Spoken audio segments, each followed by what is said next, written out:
What's going on, everyone? Back with Jono for another quick math lesson. Today we're going to see how to check our answers for any equation. Okay, this is like a little bit of a superpower. You can always check your answer in a test just to give you some confidence that you don't have to redo any of that working. I know for a few of you, you've got time at the end of every exam. You might have, you don't know how to do something, or you're just checking through your work. This can be a really helpful thing to do in the last 5 minutes of an exam, just to give you a bit of confidence walking out. And it could be, oh, I've got that one wrong, and now I know that I have to scribble through and see if I can get the correct answer in that last little bit. So we know that with the equations, we've been trying to find the code. Okay, we've got to find a number that makes the mathematical sentence correct. So we can just check that what we've put in as the code is right. We can just use our calculator. So through this video, we are going to use our calculator, so make sure you got it with you. It's going to be popping up all over the place. It might not look great, but stick with me. So for this one, we're going to work it out properly, all right, like we normally would, and then we're going to throw it into our calculator to see if the mathematical sentence makes sense. So here we've got 3x plus 5 is equal to 14. So I've got a minus 5 from both sides. Rewriting this out is minus 3x is equal to 9. Then I've got to divide this by minus 3 and divide this by minus 3, leaving me with x is equal to 9 divided by minus 3, which is minus 3. So here we can just check if that's correct. So I'm saying that x is minus 3. Okay, it can't now be anything. That is its value. So if I throw that into my calculator with brackets, you're going to be fine. So here we've got minus 3x. I know x is also equal to minus 3. So I've just got to put in bracket minus 3 bracket plus 5. I'm going to put that into my calculator, exactly that.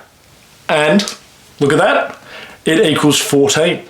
So that means that what we thought was the code to this question, what made it correct, is right. So our answer must be fully done. The only thing you've got to do to make sure you do these well is you've got to put the bracket in when you sub it in. So just write exactly what you can see in your calculator, but wherever there's a letter, put bracket, your number bracket, and the calculator is going to do all the work for you. Don't put anything on the other side. You've just got to make sure that you can check that the answer the calculator gives you is the answer that's kind of given in the start of the question. We're just going to do one more just to make sure we've got this down pat. So here the furthest thing away from our x is the minus 3, so we've got a plus 3 to both sides. So now we've got minus 5x over 6 is equal to 12. The 6 is furthest away, so instead of divide by 6, we've got to times both sides by 6, which is equal to minus 5x is equal to 72. So 5 doesn't divide into 72, so we're going to be left with a fraction. So this is a really good one to practice substituting into our calculator, because we can't just intuitively see it at the end. So here we've got minus 5 times x, so we've got to divide by minus 5, divide by minus 5. So our final answer here is x is equal to negative 72 over 5. That looks like a wrong answer, but we're going to see if that's correct. So what we've got to do here is where we see the x, we put in the fraction that was given to us. On your calculator, it's going to be like a fraction and a fraction. Don't stress about it. Your calculator will work it out as long as you're using those brackets. So for this one, we're going to have minus 5 bracket. The x is there, so we've got minus 72 over 5 bracket all over 6 minus 3. When you type that all in, it equals 9, which is what we started with, so we know we've got it right.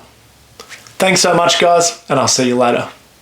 Just a quick reminder, there are some free worksheets linked in the description below, as well as the notes from this video. If you've got a second, please like, comment, and subscribe to Quick Math for more content every day. Thanks so much. Have a good one.